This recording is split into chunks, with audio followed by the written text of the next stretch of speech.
আওয়ামী লীগের সাধারণ সম্পাদক তিনি। অত্যন্ত ক্ষমতাধর রাজনীতিবিদ, টানা ৩ বার আওয়ামী লীগের সাধারণ সম্পাদক থাকার বিরল সৌভাগ্য অর্জন করেছেন। প্রধানমন্ত্রী শেখ হাসিনার পরেই আওয়ামী লীগের সবচেয়ে গুরুত্বপূর্ণ ব্যক্তি মনে করা হয় ওবায়দুল কাদেরকে।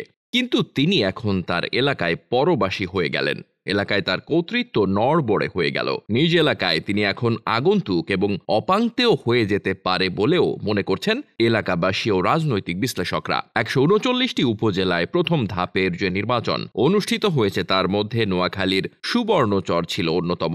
এই সুবর্ণচর উপজেলা আওয়ামী লীগের সাধারণ সম্পাদকের জন্য ছিল অগ্নি পরীক্ষা। আওয়ামী লীগের টিকেটে নির্বাচিত নোয়াখালী ৪ আসনের এমপি একরামুল করিম চৌধুরী তার ছেলে শাবাব চৌধুরীকে সুবর্ণচর উপজেলার প্রার্থী হিসেবে দাঁড় করিয়েছিলেন। আর এই উপজেলাতেই প্রার্থী হয়েছিলেন জেলা আওয়ামী লীগের সভাপতি ও অনেক ত্যাগী পরীক্ষিত নেতা অধ্যক্ষ সেলিম। অধ্যক্ষ সেলিম আওয়ামী লীগ সাধারণ সম্পাদকের আশীর্বাদ পুষ্ট ছিলেন বলে এলাকার সকলে জানেন। তিনি উপজেলা পরিষদের বর্তমান চেয়ারম্যান বটে, কিন্তু তরুণ শাবাব চৌধুরী, একরামুল করিম চৌধুরী এবং তার মার নির্বাচনী প্রচারণার বদৌলতে আওয়ামী লীগের এই ত্যাগী নেতাকে পরাজিত করেছেন। এই পরাজয়ের মধ্য দিয়ে একরামুল করিম চৌধুরী নোয়াখালীর রাজনীতিতে একচ্ছত্র নিয়ন্ত্রণ প্রতিষ্ঠা করলেন বলে মনে করেন এলাকাবাসী। নোয়াখালী ৪ আসনের এমপি একরামুল করিম চৌধুরীর স্ত্রী কবিরহাটের উপজেলা চেয়ারম্যান এবং ছেলে সুবর্ণচরের উপজেলা চেয়ারম্যান হিসেবে নির্বাচিত হলেন। ফলে নোয়াখালীতে একরামুল চৌধুরীর প্রভাব প্রতিপত্তি বাড়ল। নোয়াখালীর রাজনীতিতে ওবায়দুল কাদের এবং একরামুল করিম চৌধুরীর বিরোধ নতুন নয়। ওবায়দুল কাদের তার নিজের লেখা গ্রন্থে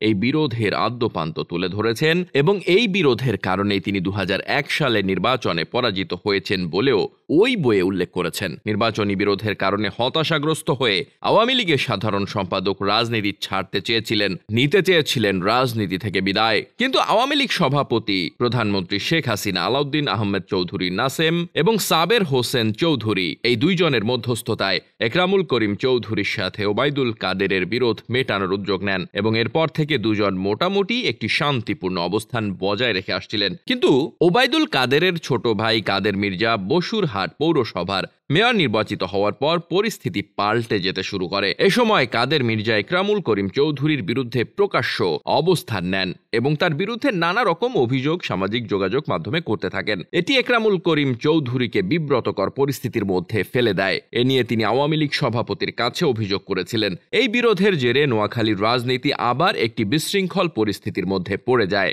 শুধু নোয়াখালীর রাজনীতি না, কাদের মির্জার কারণে পুরো বাংলাদেশে আওয়ামী লীগের চেইন অব কমান্ড প্রশ্নের মুখোমুখি হয়। সেই পরিস্থিতি ওবায়দুল কাদের দক্ষতার সঙ্গে সামাল দিয়েছিলেন। কিন্তু এরপর একরামুল করিম চৌধুরী ওবায়দুল কাদেরের বিরুদ্ধে অবস্থান নেন এবং তিনিও বিভিন্নভাবে ওবায়দুল কাদেরের বিরুদ্ধে নানা রকম বক্তব্য রেখেছেন বলে গণমাধ্যমে প্রকাশিত হয়েছে। এরকম বাস্তবতায় একরামুল করিম চৌধুরী এবার উপজেলা নির্বাচনে দলের সিদ্ধান্ত লঙ্ঘন করে তার ছেলেকে নির্বাচনে প্রার্থী করলেন এবং বিজয়ী করে আনলেন। এর ফলে জাতীয় রাজনীতিতে কি প্রভাব পড়ল সেটা পরের কথা। নোয়াখালীর রাজনীতিতে কাদের পরিবারকে অনেকটাই কোণঠাসা করে ফেললেন একরামুল করিম চৌধুরী। Desk report, বার্তাবাজার।